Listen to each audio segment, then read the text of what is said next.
গ্রামের মজা কিন্তু গ্রামেই পাবেন, শহরে থাকলে কি তা বুঝতে পারবেন? কখনোই না। ডিসেম্বরের শহরের থেকে কিন্তু গ্রামের মজা আরো দ্বিগুণ বেশি, যার কারণে এই ডিসেম্বর আমি চলে গিয়েছিলাম চাঁদপুরে। প্রত্যেক ডিসেম্বরই আমরা অনেক বড় করে একটি মাহফিলের আয়োজন করে থাকি আমার দাদা দাদি এবং তার বাবা মার মৃত্যুবার্ষিকী অনুযায়ী।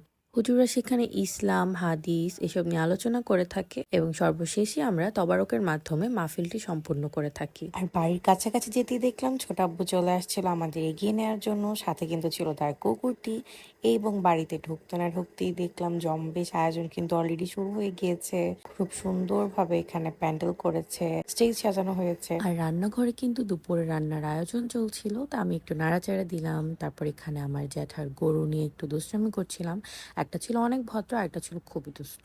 এরপর বের হয়ে গিয়েছি মুক্তি আপুর শ্বশুর বাড়ির দিকে, মুক্তি আপু আর হামিমকে দিয়ে আসার জন্য। অ্যান্ড এটা হচ্ছে শিপন মামার মেয়ে, ওর নাম হচ্ছে শিফা, অ্যান্ড ও অনেক কিউট। তারপর বাগানের দিকে গিয়েছিলাম যে রাতের আয়োজন দেখার জন্য।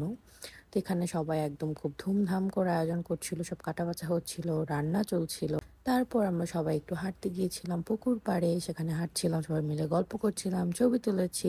আর আমার তো ভিডিও থাকবেই, কারণ আমার আপনাদের সাথে শেয়ার করতে হবে। তো এই যে সুমাইয়া, অনেকদিন পর সুমাইয়ের সাথে দেখা, সেটা নিয়ে ভিডিও করছিলাম। তারপর যাওয়ার পথে আমি আবার ভাবলাম আমি একটু নাড়াচাড়া না করলে কি হয় নাকি। তো এখানে বলছিলাম সরকার বাড়ির সবাইকে আজকে আমি রান্না করে খাওয়াবো। তো পরে মানহাও চলে আসলো, ও একটু নাড়া দিবে। তো তার ইচ্ছা পূরণ করলাম। দেন আমরা গিয়েছিলাম নিচের দিকে, যে সেখানের মেলার কি অবস্থা, কারণ মাহফিলের সময় প্রতি বছরই আমাদের নিচের বাগানের সাইডটাতে হচ্ছে মেলার মতো বসে, অনেক দোকান বসে। এরপর গিয়েছিলাম আমার দাদার দাদির সাথে দেখা করার জন্য। আমার দাদি আজ আমাদের মাঝে নেই, 2 বছর হলো। আল্লাহ তাকে জান্নাত নসিব করুক, এই দোয়াই করি সবসময়। দেন দুপুরে খাওয়া দাওয়া শেষ করে আমরা একটু হাঁটতে বের হয়েছি, মানে আমাদের রেস্ট নেই, যেহেতু 2 দিনের জন্য গিয়েছি। তো এই 2 দিনের ভিতরেই সব ঘোরাফেরা কমপ্লিট করে ফেলতে হবে। এরপর একটু নাস্তা করলাম। অ্যান্ড এটা বড় কথা না, বড় কথা হচ্ছে এটার পেছনের এই দৃশ্যটা। আপনি রাতে শুয়ে শুয়ে, সকালে শুয়ে শুয়ে যখন জানালা দিয়ে এরকম একটা দৃশ্য দেখতে পারবেন, আপনাকে কতটা শান্তি লাগবে জাস্ট চিন্তা করেন। অ্যান্ড দেন বাড়িতে এসে দেখি এখানে ওগুলা বিছানো হচ্ছে, কারণ মহিলারা সবাই এখানেই বসবে। এরপর আমরা আবার নিচে চলে গিয়েছি অ্যান্ড দেখলাম খাবার দাবার অলমোস্ট সব দোকানপাট চালু হয়ে গিয়েছে, সবাই খাওয়া শুরু করে দিয়েছে। এখন হচ্ছে আমাদের পালা, প্রত্যেকটা খাবার আজকে এখান থেকে আমরা টেস্ট করব, কারণ এত এত খাবার চোখের সামনে থাকলে না খেয়ে কি থাকা যায় নাকি বলেন তো। আর শুধু কিন্তু খাবারের দোকানে ছিল না, এখানে অনেক বাচ্চাদের খেলনা, তারপরে মেয়েদের কসমেটিক, জুয়েলারি, অনেক অনেক দোকান বসেছিল। মানে প্রত্যেকবারের থেকে এবারের মেলাটা দেখলাম অনেক বেশি জমজমাট করে ফেলেছে তারা। তারপর আমরা এক এক করে খাওয়া শুরু করেছি। তো প্রথমে এখানে আমার ভাগ্নি বলল ছোলা খাবে, তো আমরা 3জন ছোলা টেস্ট করলাম। দেন আমরা চলে গিয়েছিলাম ছোট ফুচকার দিকে, ছোট ফুচকা টেস্ট করলাম। তারপর এখান থেকে আইসক্রিম নিয়েছিলাম, এই আইসক্রিমটা স্ট্রবেরি ফ্লেভারের ছিল, অনেক ভালো লেগেছে। দেন এই চিংড়ি মাছের মাথা, এই ভাপা পিঠা, অ্যান্ড নেক্সট ডে গরুর মাংসের হালিম। হালিমটা ছিল একদম টপ নচ,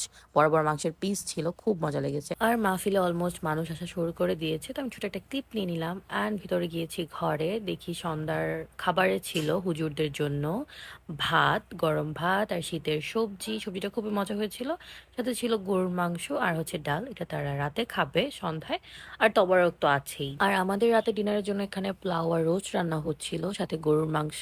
তো আমি সেটার একটা ক্লিপ নিয়েছি রান্নাঘরে গিয়ে নাড়াচাড়া দিয়ে। তারপর ফুপ্পি আবার আমাদের সবাইকে নিয়ে এসেছে যে আমরা কে কে খাবো, ফুপ্পি খাওয়াবে। তো এখানে ফার্স্টে আমরা ঘুগনি খেয়েছি, তারপর এখানে মুড়ি মাখাটা খেয়েছি। মুড়ি মাখাটা ছিল ভীষণ ঝাল আর মজা। তারপর এখানে ডিমের স্যান্ডউইচ বিক্রি করছিল, সেটা খেলাম, ওটা ভালো লেগেছে।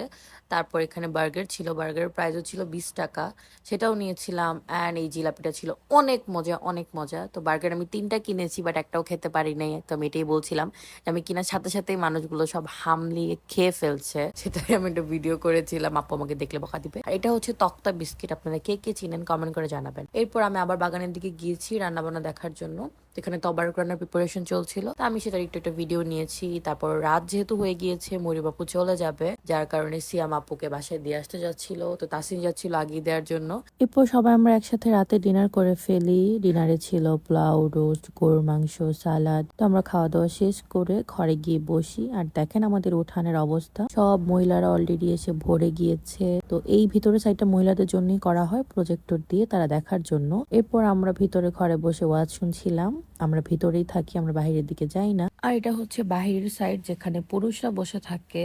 তো এই হচ্ছে টোটাল মাহফিলের আয়োজন আমাদের। তো এখানে স্টেজে আমার চাচ্চু বক্তৃতা দিচ্ছিল। এটা হচ্ছে আমার বড় বাবার কবরস্থান।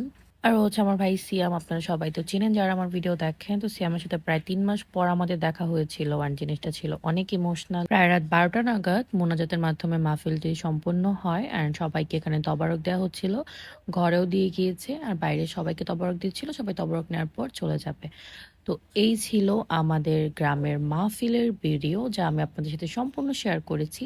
আই হোপ আপনাদের ভালো লেগেছে। ভালো লাগলে আমার পেজে অবশ্যই লাইক, কমেন্টস এন্ড শেয়ার করে দিবেন এবং আমার পেজটি ফলো করে দিবেন। আল্লাহ হাফিজ।